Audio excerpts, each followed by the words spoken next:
Hello and welcome to the Tifo Football podcast. I'm Joe Devine and I'm now joined by JJ Bull, the Bullard. Hello, JJ. Hello, Joe. How are you? I'm good. It was nice to watch England do well. They did well, didn't they? Other English people. Yeah, they did well, but it was also nervy. Yeah, I think England controlled that game very well. Some controversial moments, one in particular. Well, but I think England probably were overall the better team. I think so. Do you know, it's one of those games I think that's now it's finished. I feel like I need a whole day away from it and to watch it again before I can say anything that resembles what happened. Do you know what I mean? You know, when you watch a game that you're so into it that the entire narrative is drawn by your own mind and isn't necessarily relevant to what has actually occurred. Yeah, especially when you support one of the teams. Yes, I know this feeling well. Yeah. Well, if you want to get out of your own head and you want the world to drive your narrative for you so you can be more objective, then you should visit The Athletic. If you visit theathletic.com/Tifo, you'll find that for the next few days only, you can get a deal that sees you pay £1 per month for 6 months to have full access to The Athletic and all kinds of objectivity, JJ. Yes, lots of excellent articles as well. There's one I read today that I really liked. I can't remember what it was, but it was very good. So good. Yeah. So good. There's lots of words and pictures occasionally on it. What was it? It was really good. Well, do you know what I like so much about The Athletic? Was that there were two different previews for the England-Denmark game, like tactical previews. One which I very much enjoyed, which was Michael Cox's, where he talked about why they might play a back three, which they did after they went ahead. And there was also the video version, which was a Tifo video, which incidentally, you can, if you have The Athletic, you can watch Tifo videos without any adverts. And you can also listen to the Tifo podcast, totally ad-free too, on the app. That's my favourite thing because it involves me. There we go. So that's theathletic.com/Tifo. But we are going to speak today, of course, about the penalty. We're going to talk about Kasper Schmeichel. We're going to talk about Saka a little bit, although it feels like a million years since he was subbed off, but he had a big impact on the game initially. We talk about Rice and Phillips, Harry Maguire, Jordan Pickford, and of course we'll touch on Denmark too and have a look forward to England-Italy in the final of Euro 2020, which feels quite extraordinary. But for the time being, I will leave you in the warm hands and the cool embrace of JJ Bull and Seb Stafford-Bloor.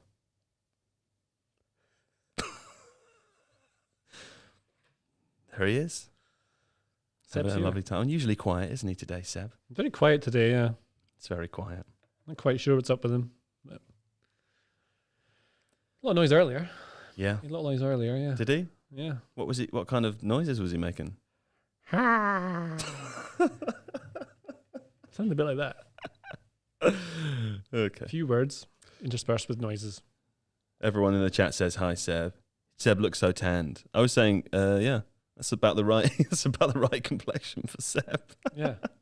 In his favourite hoodie, with his favourite disco light, and his favourite balloon next to him, which he always carries around with him. Oh, he loves that balloon. He commutes with that balloon, you know. Takes it everywhere. Well, it's a good way to find him if he's on the tube and you're not sure which carriage he's going to get out of. That's why I gave it to him. Oh, so the reason he takes it everywhere is because I've literally tied it to his wrist so that I can't lose him in big crowds. It's a good way to do it. It does genuinely work, that. Yeah, it's good, useful. Right, let's begin now by talking. I think it's only fair, JJ, to talk about the penalty decision, which was converted at the second chance by Harry Kane, with Kasper Schmeichel, who had a fantastic game overall, saving the first. But the penalty, it was divisive in the room at the time, wasn't it? And now I have to say, I've calmed down so we can talk about it properly. But tell me what you think. It's not a penalty. Okay, tell me why. There's just no way that the contact on Sterling is enough to put him down. He is 100% anticipating that someone will make a challenge. Yeah. The leg goes in to make the tackle. The leg did go in. And it's slightly late, but he doesn't... Does touch his leg. It doesn't matter. Like, he's amongst other people. Otherwise, you could just go in and be like, drop it, and go into someone and fall over. Sure. And you can see that's a foul every single time. The thing is, Sterling, because he runs so quickly and he's so... it's one of the things that makes him so... Like, he's obviously very strong at the core, like a metal apple. And but he turns very... he turns on like a 360 pirouette just instantly, like he's analog, not D-pad. Very, like, you just move him around really quickly. Yeah. Then bursts away to accelerate. And when he runs at you, it's very hard to anticipate exactly where he's going to go and read his movements because he drops his shoulder very quickly and moves. It's just very difficult to defend against. But he runs straight at people, kind of thinking this is what might happen. A little change of direction, shifts the balance to another feet, and the guy puts his foot in slightly behind the ball. Doesn't then fully come in and take him out or anything like that. His foot's just upright. But like his shin touches his shin, and then Sterling feels there's some shin touching, yeah, but for sure. It's just the most minimal of contact, and he just feels it and goes down. And it's something that, like, maybe you should say well played to England for adopting these kind of dark arts that teams who win things tend to have adopted. So Harry Kane was at this all night, buying free kicks that were never free kicks. Denmark were getting wound up by it. It's gamesmanship. It's really clever. The referees fall for it all the time. They buy into it. Kane does it in the Premier League even all the time. But he was doing it tonight. As soon as, like, he shields the ball well, but Kane is a big lad. If someone did that to him in a bar, he wouldn't fall over. Yeah. On the pitch, he positions himself in such a way that should the contact come, no matter how light or whatever, Which he falls is smart. over. Well, maybe, and you think the defender is being silly for not being up there, but the defender has to get tight to him. There's another way of looking at this, though, and take the other perspective, which is to say, I'm sure these numbers have increased because Seb Sappersball texted them to me about 80 minutes into the game, where he said he described Denmark as at times a kind of team of Fernandinhos who'd made 17 fouls across the course of the game and had only had one yellow card. I mean, it was very clear that part of their game plan was to make those tactical fouls all across the pitch and to try and break up England's play. Why shouldn't England lean into that? I mean, isn't that kind of a dark art on the other side too? Yeah, maybe. But then I don't think England were doing that to take advantage of them committing fouls. It's just that when Kane needed to win a foul because he was in a little alley on the wing with nowhere to go, well, what's the best option here? Does one evil cancel out the other, though, I suppose, is what I'm saying? It just makes it more evil, I think. Overall? Yeah, just the game became malevolent. Yeah. And you're a man who enjoys purity. Correct. And the dark arts, I mean, I've watched that Sterling thing quite a few times now since it happened, because the videos on the internet. Yeah. And it is not a penalty. It's not a penalty. But like I said to you before, touches his shin though, and he goes over. So doesn't matter, Joe. And the thing is, this is the kind of penalty that always seems to happen to England. But something has changed. It was the Higgs boson, whatever it did that changed it. The world, we're in a different reality now. And now England. The Hadron Collider has finally had its effect. Is that what you're saying? Yeah, that was the whole point of it. Yeah. Yeah, sure. Yeah, there's the firing atoms inside the Hadron Collider, and then the atoms fall over and win a penalty. That's sure. What it was. I mean, yeah, this is the kind of thing that's happened to England for years and years and years, and they're never wise to it, and they're always like, "We are England. We will play the right way, and play to the rules and the gentlemanly way." And now, like we've said throughout the podcast this month, it's a bit weaselly, and I think it's smart. Sure, it is smart. I don't like it. Cunning. I like it when my team does it. If Sterling does that, if it's opposite way around, you'd been furious. Well, this is when you kind of won me over, because I was convinced it was a penalty. There was one camera angle which made the shin touching look quite a lot firmer than the other camera angles. And I enjoyed that camera angle the most. I enjoyed the commentary team saying it was a penalty. I enjoyed that. I enjoyed everyone in my mind shouting at me, "That's a penalty, don't listen to JJ." But when you said, if that was the other way around, you'd be furious, I did have a moment of thinking, oh yeah, if that was Kasper Dolberg had gone down with no touch really, and it was a penalty, I would cry, woe is me, woe is me. And you know what, as well, you can often tell when it's a foul by the reactions of players. I know that's a thing a lot of pundits say on TV, but you really can tell a lot of the time. And the Denmark players seemed sort of surprised, and also again have gone down, and then they weren't really desperate for the referee to turn it over. They surrounded him, but they weren't going nuts because they seemed to. It's almost like they realised it probably shouldn't have been a foul, and VAR will have their back. And it'll see it that it's just not a foul. I don't. Well, if it's definitely not a foul, though, how do you explain the VAR decision? Because my understanding of that would be that that's not a clear and obvious error. There is contact, and it's gone down in the box. And if the referee had seen it for the first time, you wouldn't be surprised if he didn't give it as a penalty.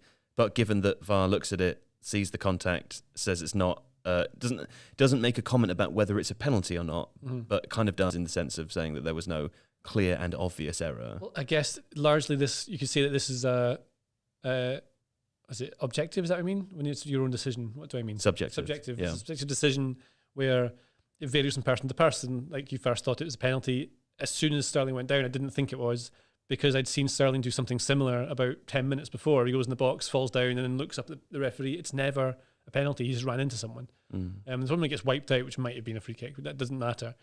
And I think that's the thing with VAR is that stuff like that is kind of thing you would think they would. I think you would spot that, but then I'm not a referee and I don't know the rules inside out. I don't read them at night. So I mean, presumably you are convinced it's not a penalty, so VAR should overturn it. I'm not saying based on the rules. I don't mean like explain to me the rules of VAR and what the policy is and how it should work. But in your mind, it's very unfair then that VAR looks at that and doesn't overturn it. I think it's harsh in Denmark. I think it's just a harsh penalty. VAR, should they overturn it? I mean, I think if it hadn't been given in the first place, there was no way ever VAR would turn that into a penalty. Because it's one of those 50-50 ones, right? Because there, again, would be no clear and obvious error. Oh, I think it's more than that, though. So it's weird. And one, I'm sort of contradicting myself. In one way, I sort of think it's good that VAR doesn't change that. Maybe it's because I'm getting frustrated with VAR going through these tiny details. But when you slow things down on replays, sometimes they make it look slightly different. This foul is one where you see it at full speed and you can tell it's not a foul, and you watch it slow and you can tell it's not a foul. But the referee has seen it, he's right next to it, and you should think in real life he's seen that, so you must, maybe it's something different you see in real life. Yeah. So they give it to him. I don't know, I mean, we should have built a referee. And that would have been able to help us with this one. A robot referee. Yeah. Yeah, I'm on board with that. I don't mind that at all. Okay, well, I mean, I suppose that leads us on to talk about Kasper Schmeichel, who had a fantastic game. And I think if you had to pick a man of the match from, the Danish team, or if indeed it had finished a draw, or if Denmark had won, probably would have been hands down Kasper Schmeichel, right? I mean, at one point, Seb described him to me as made of iron, and that shot from Sterling in the middle, when it sort of goes into his body and he does his dad's spider thing, that would have hit either myself or Seb and taken us back into the net with the ball. Yeah, it just sort of bounces off Kasper Schmeichel as if he is, straight off the elemental table. I think Schmeichel's been one of the best keepers in the Premier League for years and years. Yeah, it might be underrated because he plays for Leicester. It might be that he's inevitably under the shadow of his very famous dad. But I mean, he won the Premier League with Leicester. He's an international goalkeeper. A lovely boy by all accounts, and a great leader. Stuff he's been through the last little while, like fair play dealing with all that. As a goalkeeper, again, I'm not a goalkeeper expert, but he's definitely excellent. The saves he made were important, but I think he's got a command with the box when he goes up for corners, whatever. And because he's strong, he's able to not batter people out of the way. But people don't mess with him. Also, he just looks the part, doesn't he? I know that's not by far from everything you need to be a good goalkeeper, but he just looks totally confident all the time, like total self-belief. I think defenders would feel that as well. Yeah. You think it would settle them a little bit in any situation.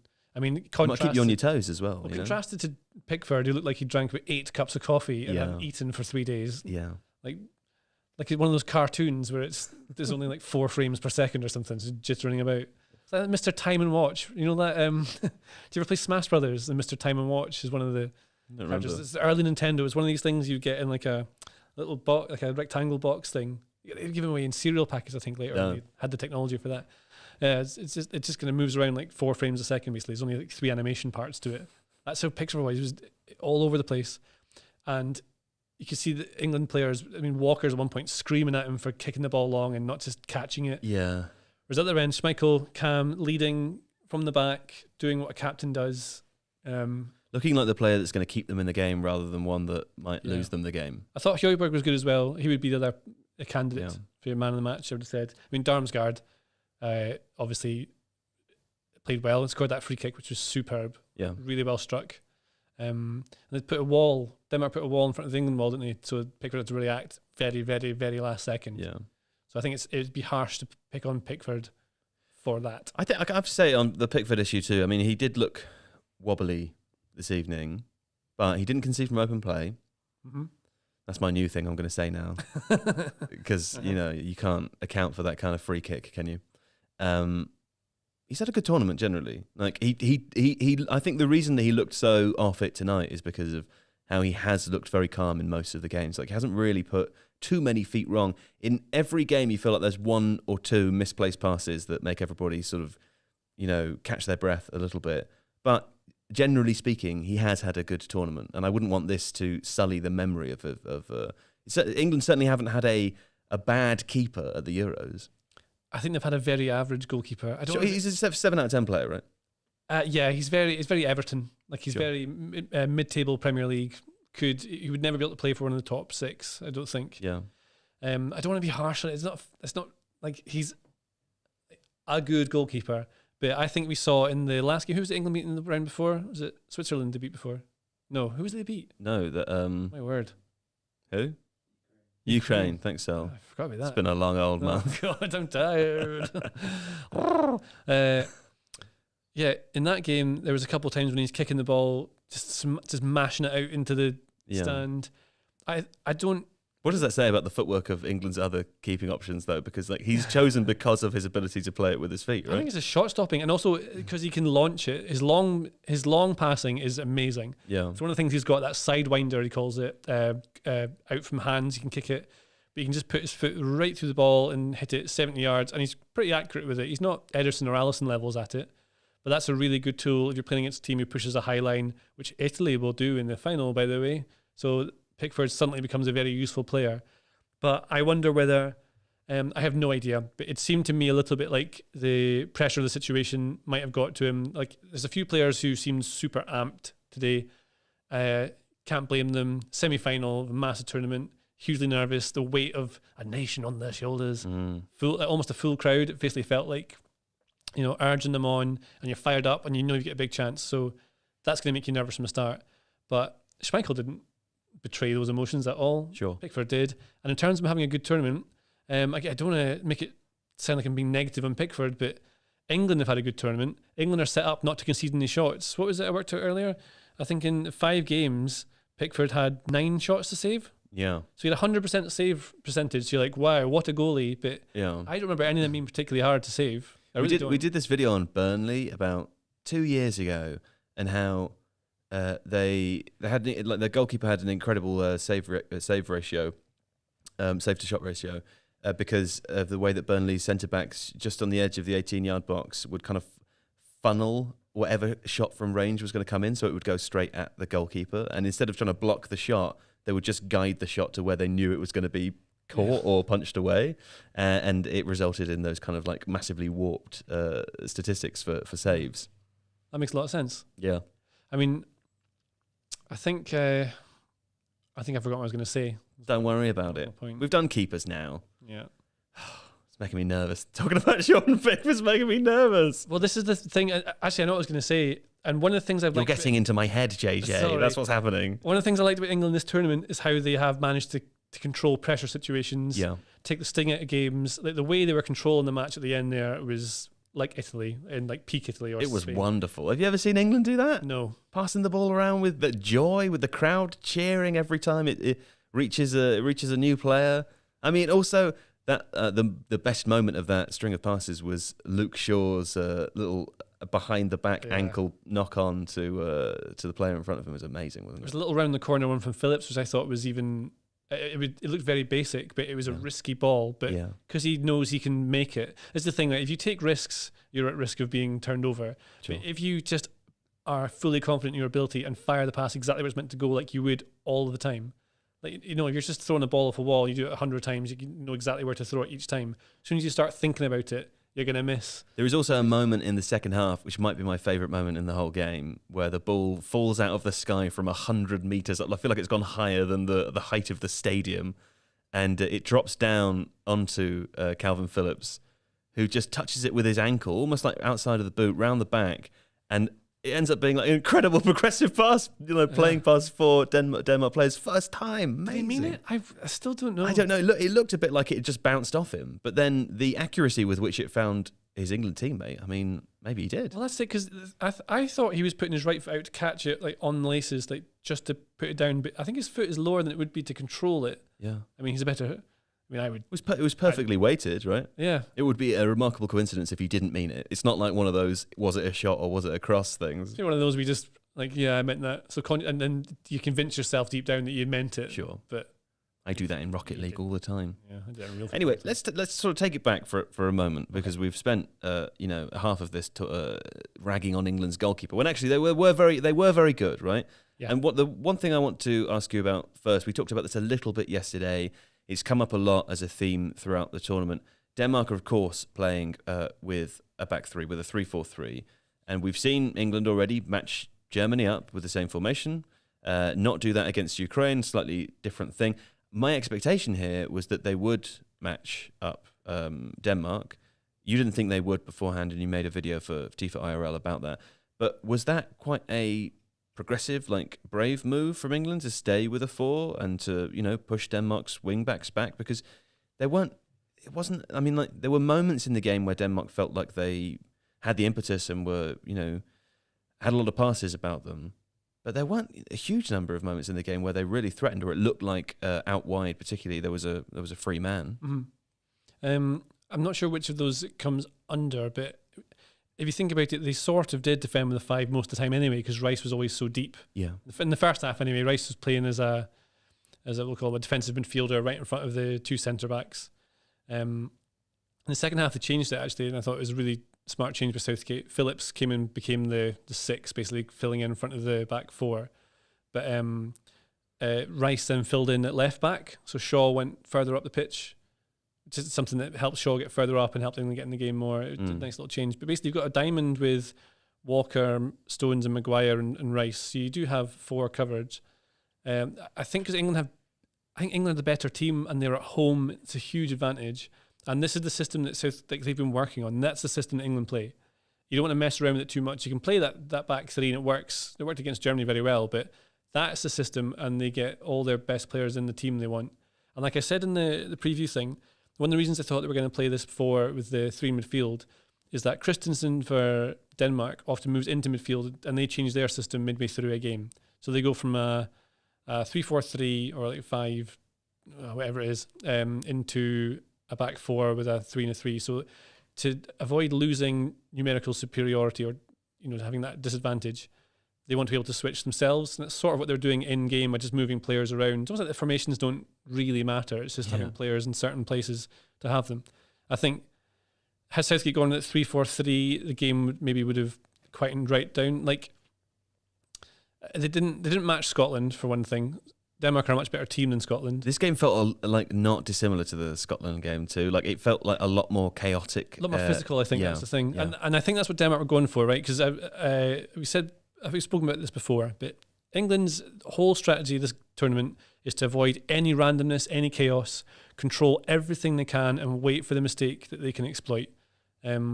And then be clever about it, like win free kicks when you can, win penalties by falling over if you get the slightest nudge in your shin. There's ways to do it and get through the game, and they're doing it very well. They're about to play the masters of it in Italy in the final, so that could be entertaining. Yeah.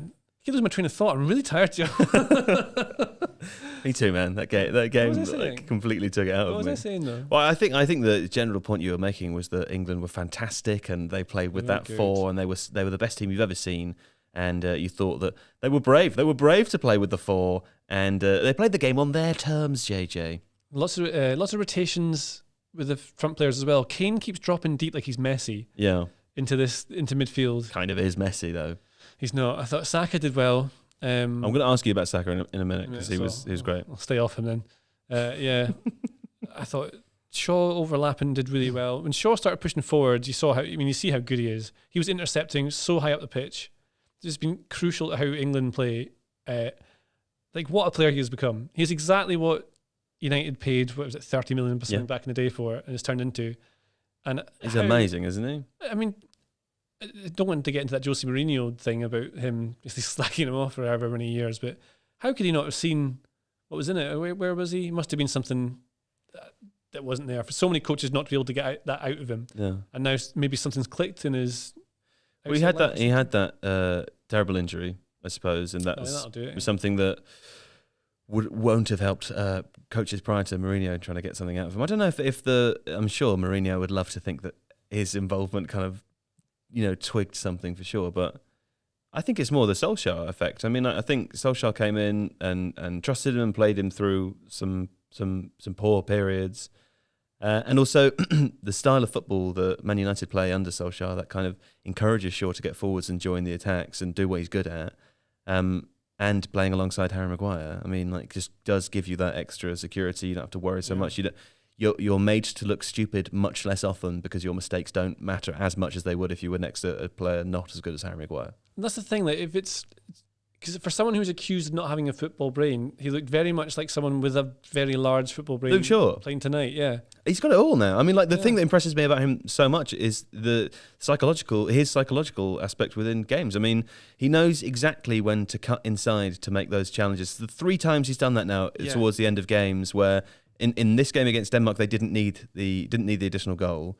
But I mean, it's tactically speaking, it's extremely smart, but also mentality-wise, it's one of the reasons that I enjoy watching him for Man United is because he's exactly that kind of bastard that plays for the team that will complain about everything, that will complain about something which is very obviously either given as a foul when it should have been or not given when it shouldn't have been, and is totally willing to make himself be entirely, biased and subjective. And every team has a player or two like that, and he is that for Manchester United. And you can see him a little bit like that for England too, which probably helps the cohesive nature of the group as well. Yeah, I mean, even Shaw for me is probably the best left back in the tournament. I think who's sure been there. Does Spinazzola not count? I think it's weird. So obviously Spinazzola has been one of the standout stars because of what he's brought to Italy and how important he is to the way they play. His special role. Yeah, but I mean, I think if they had Shaw in that team, he'd be amazing. Yeah. The same way. It's hard to kind of explain what I mean with Spinazzola. I think Spinazzola's a decent player, but I don't think he's this amazing £50 million, you must buy him type guy. Right, yeah. He is perfect for that system, mostly because he can run for 100 days. It's like Forrest Gump, but really quick. Just endless energy. And when you think Spinazzola would get to the final third by the box, defenders started to work out you just show him inside because he can't cross on his left. So he's only really got one way out.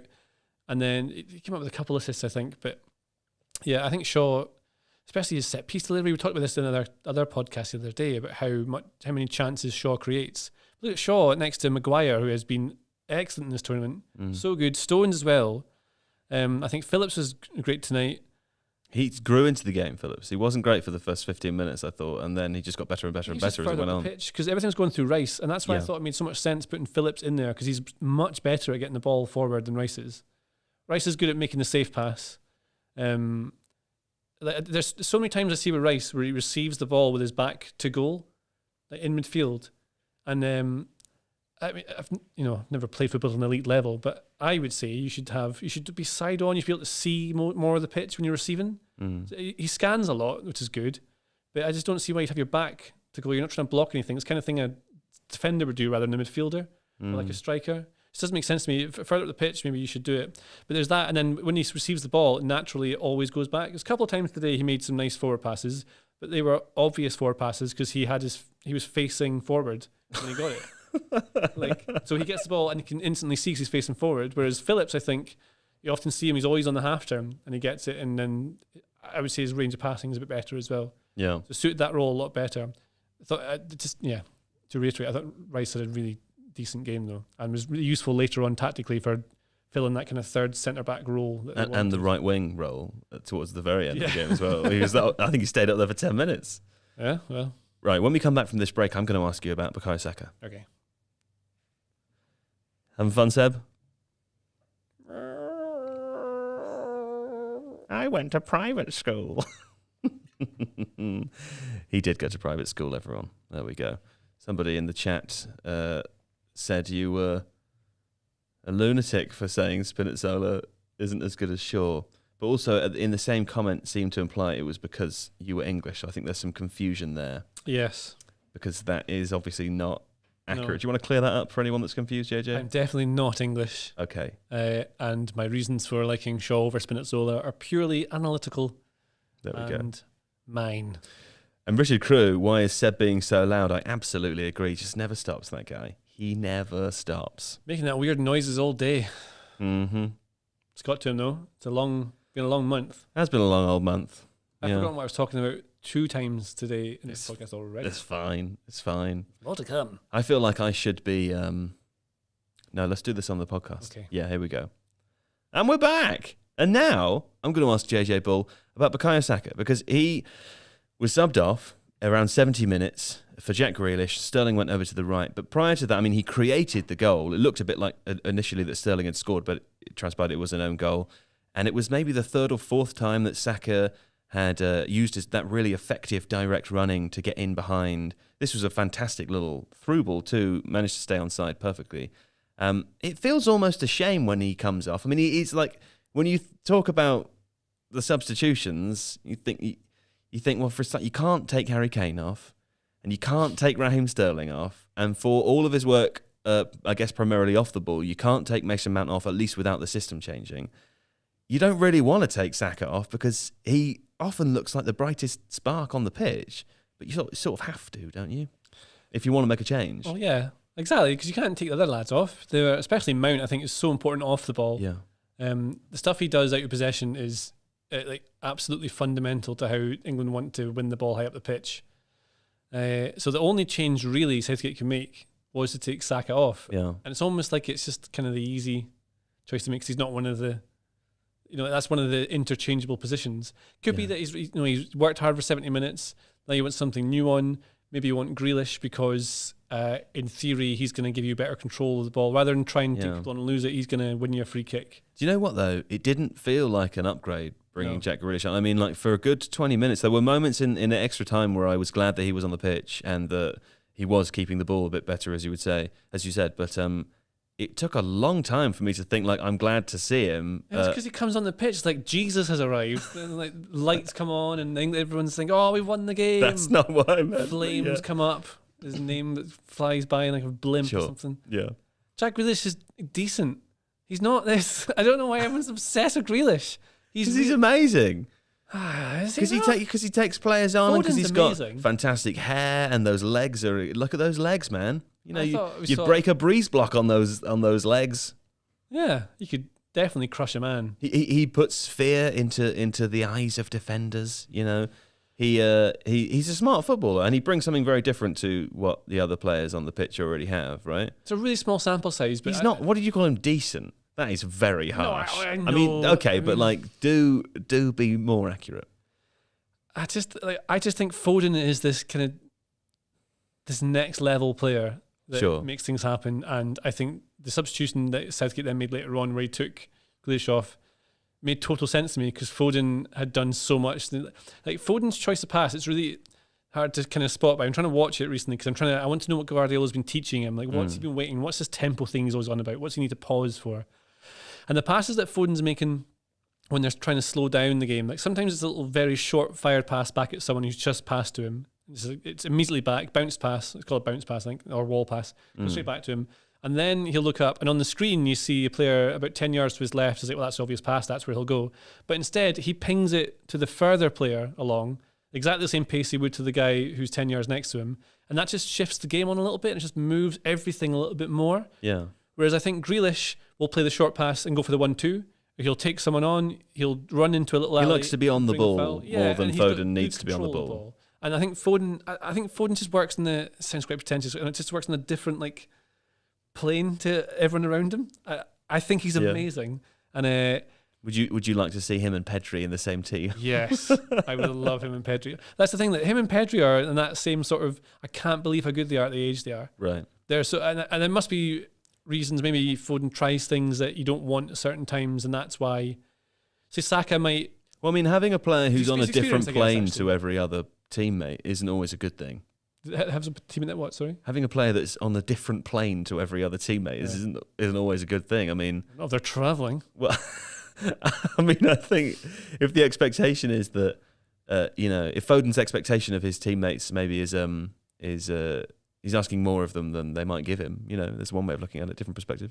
Yeah, it genuinely might be one of the things Sure. that you want the cohesion in your team, and you've got one guy who's operating like he's drinking the most expensive petrol. Yeah. And the other one's just need normal.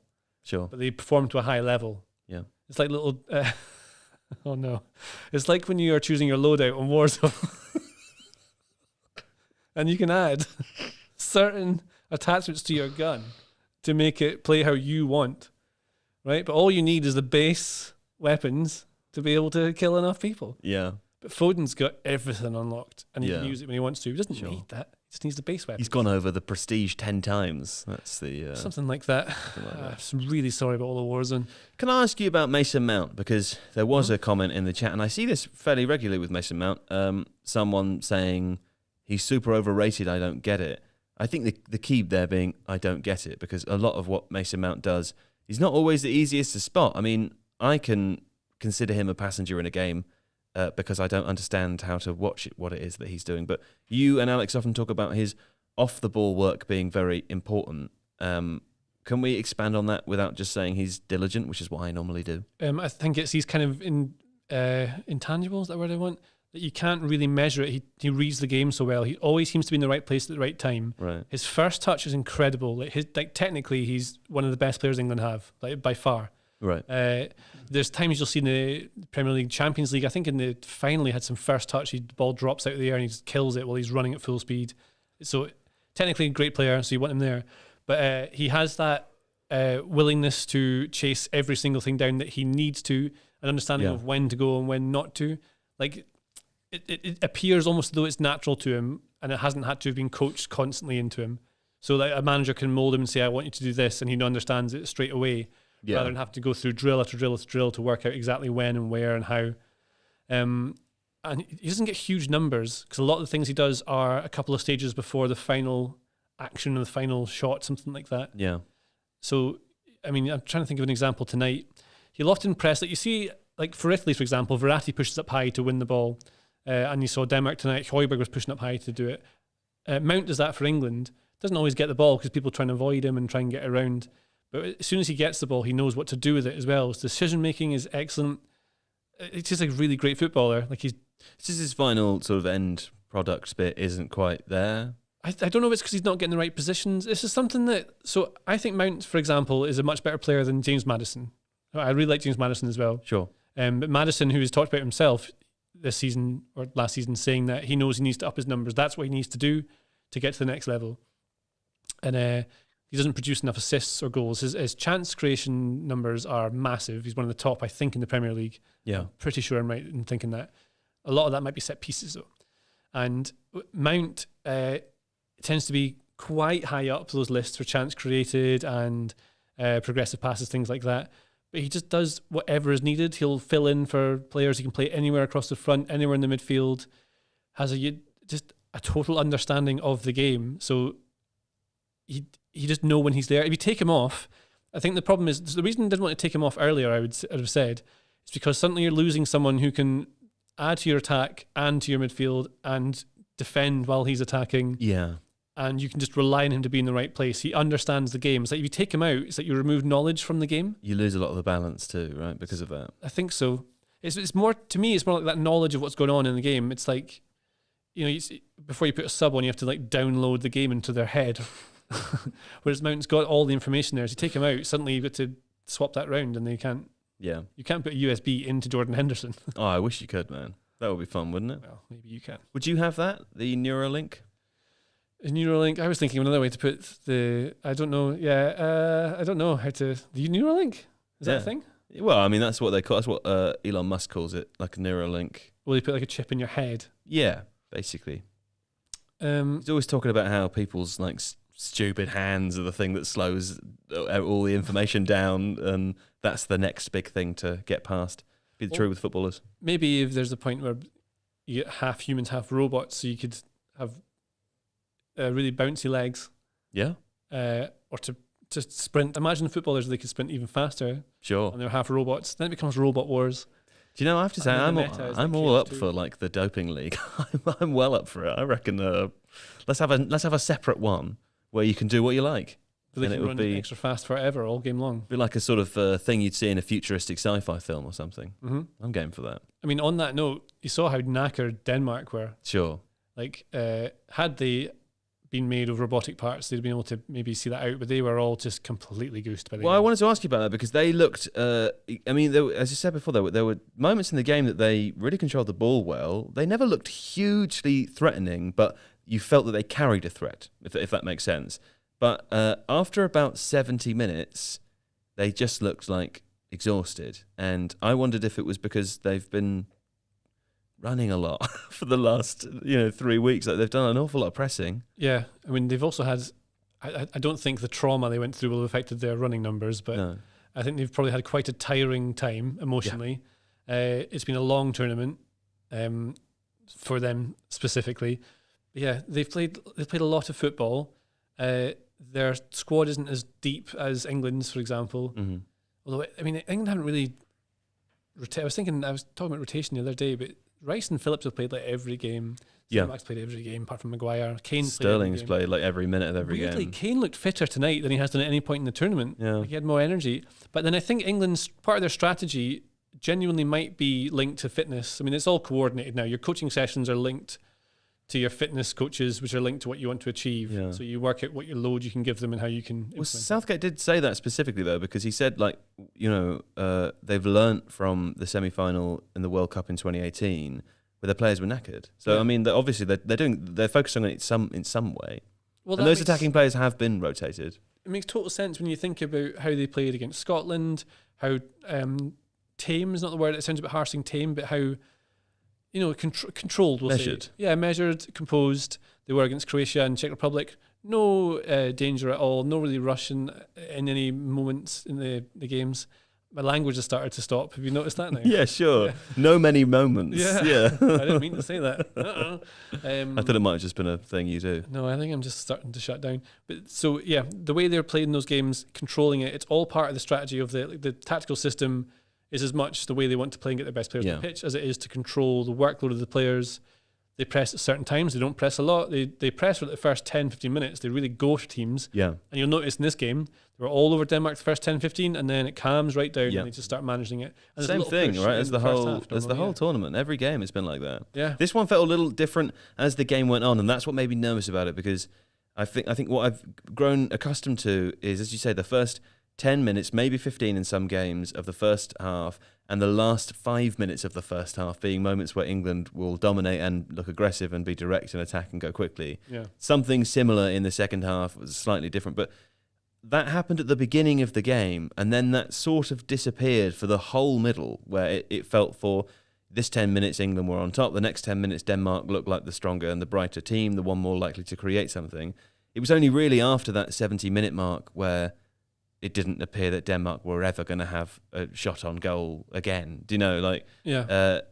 Having said that, even though they were extremely tired, or at least appeared to be, they defended very, very well, like all the way to the end of the game. But they defended with numbers, and they're clever footballers, and they're organised. The manager knows what he's doing. They're a good team, Denmark. They got to the semi-final of the tournament, deservedly so. But that 70-minute thing times perfectly. It's not a coincidence, I don't think. That's when Larsson, Damsgaard and Dolberg come off. Dolberg's movement up front, really dangerous. He was getting shots on goal.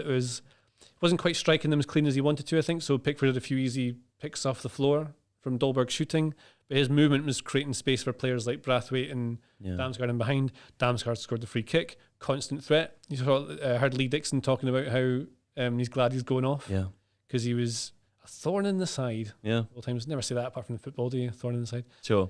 Larsson's the guy who puts their free kicks in. But a lot of the strength of Denmark is that they are quite physical and they are physically imposing. And then when you don't have the energy to do that quite as you want, suddenly you've got to be a bit more controlled with the way you play. You can't leave yourself open by pushing. So that's when you become a bit more measured and sit back a little bit. And that's probably why it looked like Denmark were sitting off them a bit, because they were in turn waiting for England to make mistakes. But I said that to you, didn't I? It's like England are waiting, so their strategy is to wait for mistakes by opponents, but typified by Pickford being all jittery, it seemed like England were more likely to make the mistake until that was about 60 minutes in. I think it was energy levels. It must be. I mean, what I would say though, and maybe I'm a little bit biased, you'll have to tell me. yes, Denmark are a physical team, but England matched that physicality throughout the game. It didn't feel that there was any point where, other than at the corners where every Denmark player and supporter was on top of, a Pickford or like basically on the goal line, and that felt intimidating and threatening as a vision, but never came to anything. None of those corners really looked threatening at all, or were threatening at all. England were a match for that physicality.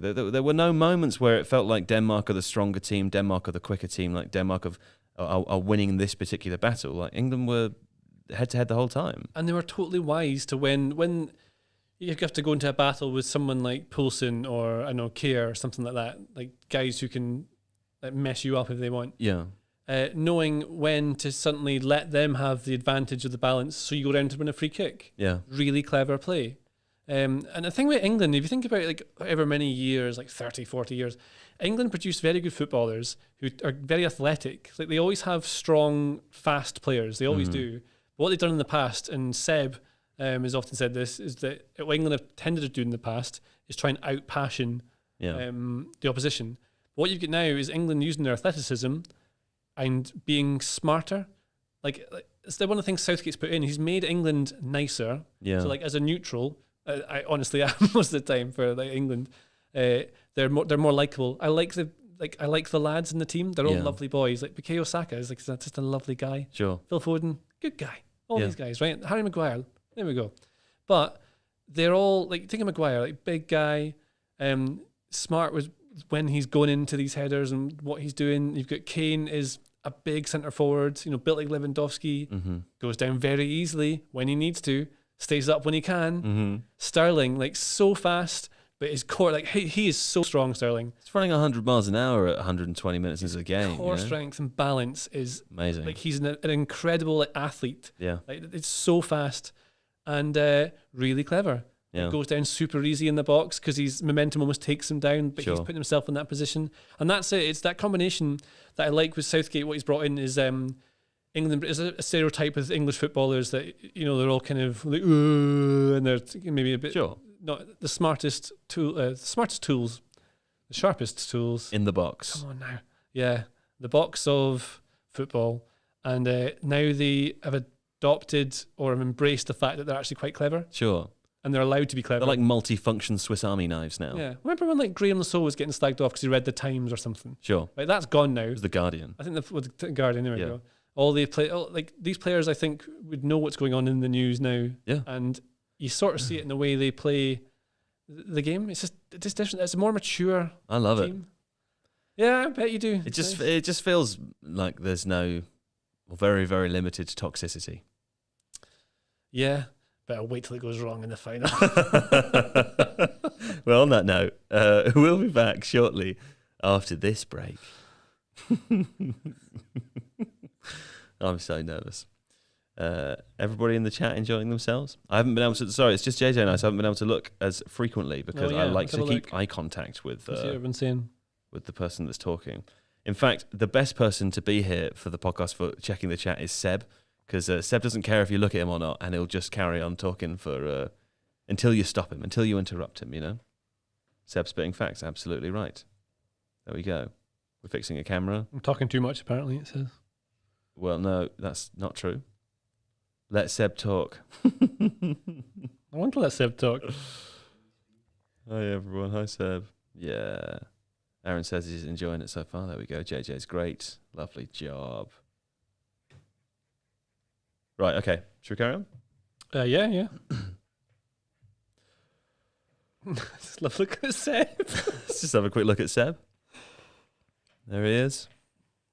Oh, he's looking lovely tonight, isn't he? He is looking good. He really is looking lovely. I think we did a good job helping him get ready. He's got a special glow, Yeah. That balloon, you'll never lose him in the train station. Right. And we're back. And now we're going to look forward to Sunday's final. I can't really believe I'm saying that, JJ.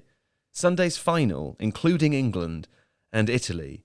This is a game, I don't know, I was talking to, erstwhile Stafford Bloor the other day, who said Italy strike him as the team that This is after they'd qualified, by the way. They strike them as the team that everybody thinks will make it from the beginning, but the ones that never actually do, and it's always taken over by another team which is slightly more cynical or, a little bit more mature. But England-Italy, it felt like it could have been the final from the first games that were played, and it now is the final after all of those games have been played. How do you step out of your tactical zone for a moment? You're a human being. Tell me what you think. Am I pleased? I don't know. I don't know. Yeah, I don't know either. You don't have to be pleased. I didn't mean, are you pleased? I just mean, I know, but I'm trying to work out. I'm just genuinely talking out loud. I'm trying to feel the gravity, and I can't really. I'm in shock a little bit. We're sort of in this bubble, in this office all the time watching the game. So, walking here from the station earlier and seeing loads of England fans going about with their England shirts on. Yeah. Started for the first time to feel a bit of the buzz about it, but then you come in here and then nobody here seems to really care. I really suck the buzz out of the room. I was well hyped for the Scotland ones, but I think they're the two best teams. I really like watching Italy. I still think so. At that point on how Italy are the kind of ones you'd think would be there, but then get outdone earlier. Yeah, that has to happen before the final. Yeah, I think now they're in the final. I think they're very much. I think they'll be very wise to what they're doing. Yeah, home advantage must be a thing. In Wembley, imagine how excited everyone's going to be, and I mean, England still haven't conceded a goal from open play. But this is the thing, the hurdle, right, for England for years has been getting past the semi-final. That's been the hurdle. Yeah, and they've done that, and now it's a whole other thing they've got to think about, which nobody knows how to do. Yeah, this is the thing. I mean, they've got now it's just about which team can relax the best, play their game, and remember their instructions, and not let the occasion get to them too much. Right? Yeah, it'll be so tactical. I think I couldn't do it. I honestly couldn't do it. I would lose my head immediately.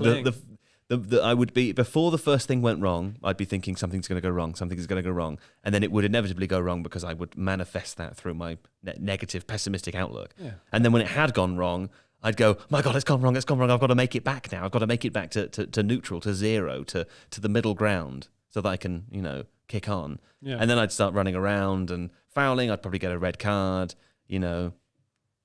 I'd watch that. Yeah, thanks. Well, it would be entertaining for everyone other than me. But massive respect to the players that are going to go and play in that game, because I can't really imagine nerves like it. I think the huge advantage England have is being at Wembley. That's massive with fans. The other does that not add to the pressure though? I don't know. To lose in front of their own fans. I think they feel this is the thing that was kind of levelled at Scotland. Actually, was saying that when they played at Hampden, there's pressure of the fans. You have to play on the front foot and control the game. It doesn't suit the way that you play under Steve Clarke. Whereas you don't get that from England fans in this tournament. No, I think it's just. It seems more like just joy and less. I mean, in the past, it's just been pure arrogance and big-headedness, and it's really funny when they fall over. It's really funny. But now there's a little bit of change to how that has worked. It's mostly people in the media. I think other media, we are media as well, obviously. Yeah. I find the way that's talked about sometimes makes it seem like that's what all England fans do. Not all of them do. And I've realised through some of your words, Joe, that actually a lot of England fans are just kind of like, we think we're going to lose every game and it's nice when we don't. That's quite refreshing. I've got friends that have been out watching England tonight. So beneath the crust, that's where we live, beneath the crust. Beneath the crust. Yeah, the crust being everything you think. And then the massive underbelly, soft and spongy and worried, The underbelly of the crust. Yeah. Yes. There's no chainmail in the underbelly. Italy. I'm struggling to deal with all the and ifs. Well, we can hand over to Seb if you want. I think you do better than me. I think Italy are really nice. Italy are really nice, Seb, you say? I like them, they're nice. Yeah, well, that does sound like the sort of thing he'd say. The thing I was thinking all day is if Seb was here, what he'd say is at some point he'd manage to say the referee wants to make it all about himself and all referees are scumbags. I'm pretty sure that is Seb's general take on things. I thought the ref fell for an awful lot of things tonight. Need a strong ref in the final because both teams will be at it. It'll be the German guy, Breich, won't it? I like him. He's good. He's great, man. He Felix. Stand for nonsense. Felix Breich. And he looks fantastic in that pink shirt. It's really exciting that the game's in London. Oh, that's what I was going to say before I lost what I was thinking about. Italy versus Spain was like such a magic game to watch. It sounded exhausting. It looked exhausting, I should say. Yeah. Bonucci came out afterwards and says it's the hardest game he's ever played. Ever? Yeah. Wow. Yeah. It might just be hyperbole because he's just out of the game and he's knackered. Like, that was difficult. But yeah, that could be a thing because they ran a lot and their game is based on a lot of running. Yeah. That's be really fit. Even Barella came off and he's like built of energy. Yeah. That's where he came from, the sun. I mean, I suppose with their watching from their hotel rooms or whatever, they'll be rather pleased that England also went to extra time tonight. Because otherwise it was England had one less day of rest and 120 minutes tonight. The players who probably need the rest, like Rice came off obviously at 90. He's played almost every minute. Yeah. Some of those players will need a rest and they'll have the recovery time. But like we said, they've managed the workload all through the tournament. And they've not played a team who's like bust them from box to box every single time. Whereas Italy versus Spain was relentless. Both teams had to press relentlessly or they'd end up, their systems didn't work. And that's all that they're built on. Can I ask you a question about system? Yes. Do you think there's a chance England will go to a 3? Yeah, I do. Because they're really good in Italy. I think the things you're going to look at with Italy are that they play a high line and you get Raheem Sterling. Yeah. And I genuinely think that'll be most of the game plan is that. And Saka, maybe. Maybe Saka. I think Foden was so good tonight, you might even put Foden on. Yeah. Just for that little cameo he had. Just a chance to make something happen. Maybe play Sterling. Well, it depends what Mancini does. Who replaces Spinazzola? It has to be Emerson, really. Yeah. That changes the way they play, and he's not quite sure when to go where. So you're going to get certain moments in transition where Emerson's not going to be in exactly the right position. I mean, they're going to be drilled to high heaven in training this week to make sure that he knows that, and it's all like codified and it's built into him. He's downloaded it, basically. Sure. That's what he needs to have done. He's copying it over from the hard drive. Something like that. Yeah. Deep down in the master. What do you call it? The mainframe. The mainframe. The motherboard. The motherboard. Sure. Yeah, in the motherboard. So that's something. But I think you'll target that, and I think Sterling will be the one you'd want to be on against it. Yeah. Because I think he'd be on the right hand side. I think so. Yeah. Maybe. So would you play Foden on the left or Grealish maybe? I'd want Foden. I think he's just going to do more than Grealish. But Grealish will win fouls, which will be useful. It's the kind of thing. It's have to think of this way. These clever players. I think Sterling is going to be their main threat, the one they want. They're going to have pace. Jadon Sancho might be really good in this game. Wouldn't you still worry about Saka though? Like, I mean, if there is space in behind Emerson, if there's some confusion about when and where to go, like Saka's direct running today. I mean, let's not forget he was the one to make that breakthrough run for the first goal. I feel like he's going to play. He might do. Yeah, that's the thing. Yeah, Saka's good. Saka doesn't get the numbers for me. I don't know. I think Saka's like he's 19 as well. It's crazy. Like it's crazy how good he is at 19. Because you just forget how old he is when you look at him. It does. I don't, man. I think he looks younger than 19. Young face for sure. But but it's when you get the close up of him. Now, obviously, when you see him, running down the side of the pitch from the wide broadcasting angle, you don't notice any difference. But when you get the close up, I think he looks like he could be 14. If he told me he was 14, I'd be a bit surprised, but I would believe it. Yeah, I just mean the way he conducts himself on the pitch, like specifically on the pitch, not out of it. Yeah. Decision making is very good. Fast, good, great touch. He was in that great England TikTok video, where he falls off his little inflatable uniform thing, and then yes, I remember that one. Yeah, that was very fun, wasn't it? You liked that one, didn't you? Anyway, should we do points are bad? Yeah, because we forgot to do it yesterday. We didn't forget, but I think we're out of time.